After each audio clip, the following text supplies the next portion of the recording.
Hello, my name is Chloe, welcome to my channel. Today I'm bringing to you my March book haul.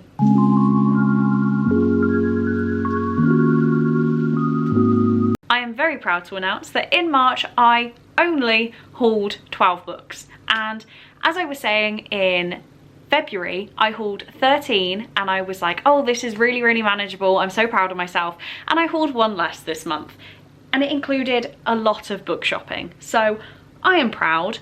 I'm not going to waffle on for too long at the start, so let's just crack on in to what books I got, where I got them from. First of all, we have the only book I got from BOOKSWAP this month, and that is Triflers Need Not Apply by Camilla Bruce. This says, man shall inherit the earth unless she kills him first.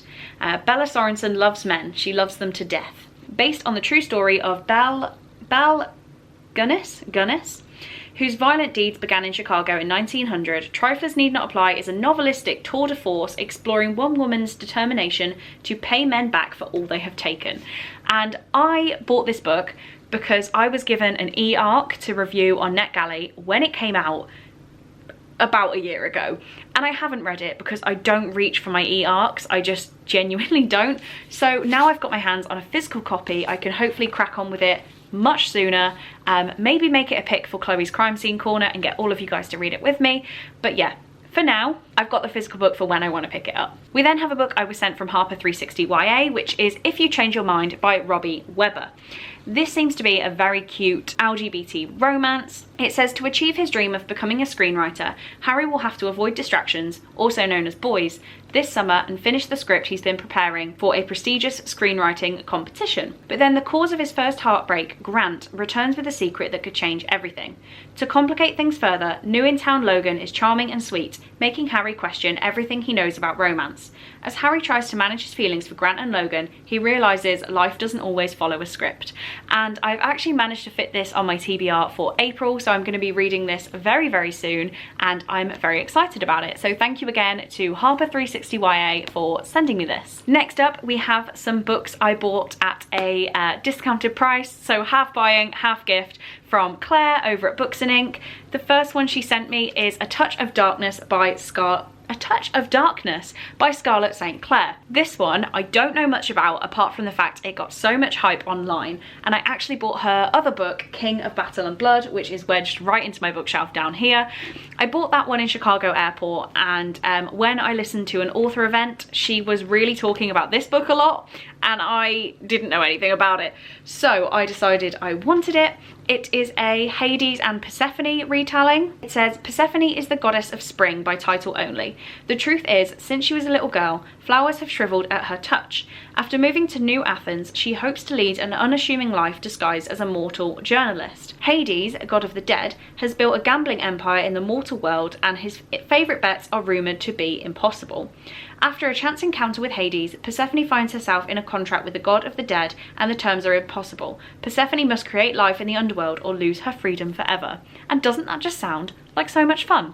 My battery is flashing, how perfect. Okay, we're back in action. Sorry if the angle has changed ever so slightly, but the second book I got from Claire is These Hollow Vows by Lexi Ryan. This is the gorgeous Fairy Loot edition that is signed, and it has sprayed edges and stenciled edges, and it is gorgeous. I don't think I've ever held a more gorgeous book in my hands. Like, it's just amazing. But really, do I know anything about this? No, I don't. It says, Bree would do anything before making a deal with the Fae. Death is preferable to their vicious schemes. But when her sister is taken by the sadistic king of the Unseelie Court, there is nothing Bree wouldn't do to get her back, including making a deal with the king himself to steal 3 magical relics from the rival Seelie Court. Gaining unfettered access to the Seelie Court is easier said than done. Bree's only choice is to pose as a potential bride for Prince Ronan, the Seelie prince who's not as wicked as she once thought. Unwilling to let her heart distract her, she accepts help from a band of Unseelie misfits with their own secret agenda. But as Bree spends time with their mysterious leader, Finn, she finds herself struggling to resist his seductive charm. Caught between two dangerous courts, Bree must decide who to trust with her loyalty and with her heart. And I think it sounds absolutely amazing, now I've read that. I mean, I did know that from hearing people talk about it, but actually fully reading that synopsis, I want to read this now. Okay, let's go back to this shopping day that was slightly accidental. We have Run Rose Run by Dolly Parton and James Patterson, and this excites me so much, just so much. Like, look at this little country spread going on. I pretty much know nothing about this apart from the fact that Dolly Parton wrote a fiction book and I had to buy it. She's also written an album, a companion album to the book. Like, what the hell? Our only synopsis here is find a future, lose a past. She's a star on the rise, singing about the hard life behind her. She's also on the run. Nashville is where she's come to claim her destiny. It's also where the darkness she's fled might find her and destroy her. There's a story glittering with danger and desire. And all I know is that one day, within the next, let's say 5 years, I want to go to Nashville. I'm definitely going to Tennessee, and I would love to go to Dollywood, which is the Dolly Parton themed theme park. I just love Dolly. I just love Dolly. I had to own this. And I guess let's switch back to the gifts. I'm really doing it in any order today. We have the Kiss Quotient by Helen Huang, which was a gift from the lovely Lucy. And she didn't know this when she was buying me the book, but I did have the Kiss Quotient already. I love it. I gave it 5 stars. I think it's amazing. But I didn't have this illustrated cover. I had a very weird cover I've never seen anyone else own. And I wanted to get the illustrated one so that I can have all of Helen Huang's books in my forever book collection. Some of you might know that about me. There are certain book series where I will make sure I have a full perfect copy of the books to keep forever. So I have the After series and Divergent and Twilight. I have first edition Twilight. So I just wanted to have this book for my forever collection because I love them so much, and Lucy provided. So thank you so much again, Lucy. Next we have a gift from the lovely Kitty, and that is The Simple Wild by K.A. Tucker. I mentioned this in a vlog and I believe it made her laugh. I could be making that up. But I only wanted this because it is set in Alaska, and Amanda from A Reader in Time is from Alaska. At the same point, I was talking to Cole's best friend's brother, who was living in Alaska, and I just got sort of obsessed with the idea of Alaska. So when I found out there was a YA/new adult, I think it's actually new adult. Yeah, it's new adult. Or I think it's new adult. When I found out there was a contemporary romance of some sort set in Alaska, I had to own it. So this is about Calla, who wasn't even 2 when her mother fled Alaska, unable to handle the isolation of the extreme rural lifestyle, leaving behind Calla's father, Ren, in the process. Calla never looked back, and at 26, definitely new adult, a busy life in Toronto is all she knows. But when Calla learns that Ren's days may be numbered, she knows that it's time to make the long trip back to the remote frontier town of her birth to attempt to fix their estranged relationship. And yeah, I see a name. I see Rugged Jonah. So I am all for it, and I cannot wait to read this one. So thank you again, Kitty. I then have a gift, and apologies, I tried to learn the pronunciation. I didn't, did I? This is from Louisa. I want to say Louisa. And it's You Deserve Each Other by Sarah Hogle. This one sounds so funny. This is about Naomi and Nicholas, who it says are the perfect couple.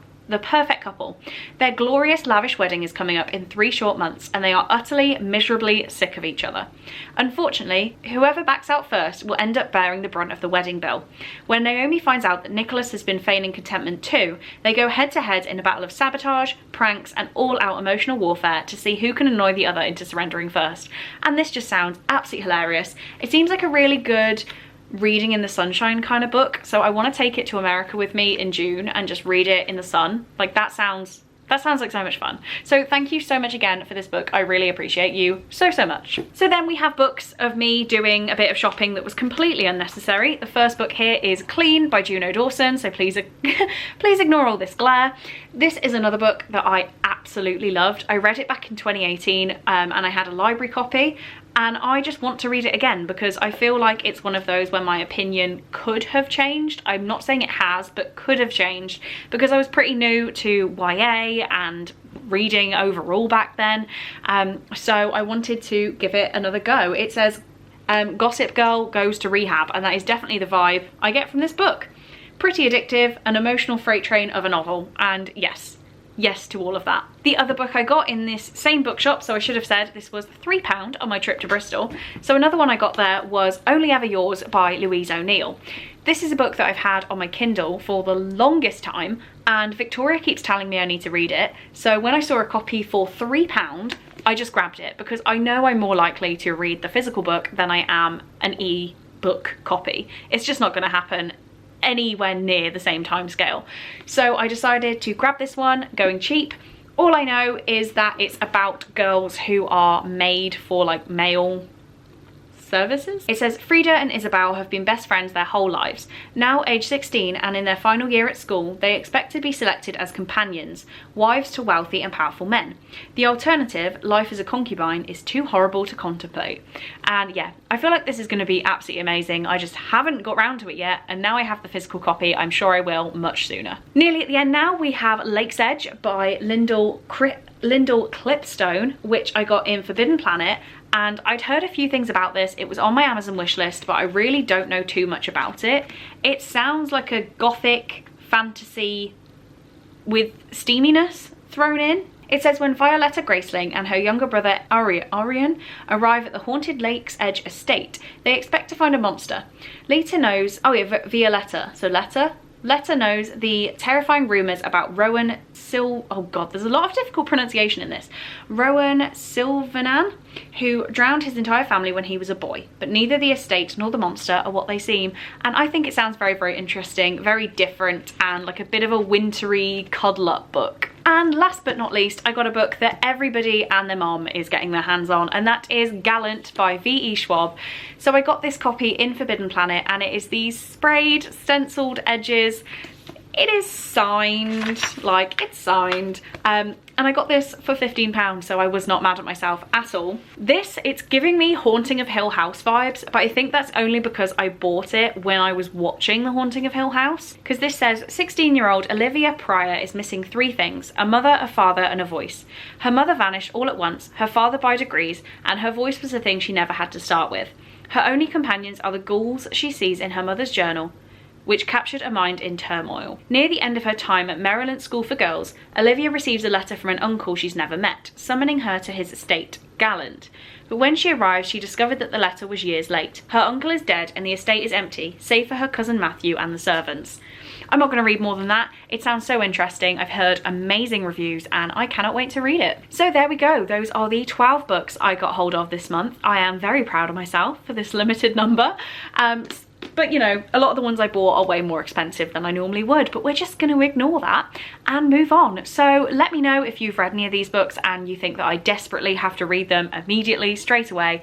Please do let me know and I will try and bump them up on my TBR. But on that note, that's all I have to say today. So thank you very much for watching this video. I really do hope you enjoyed, and I will see you in my next one. Bye!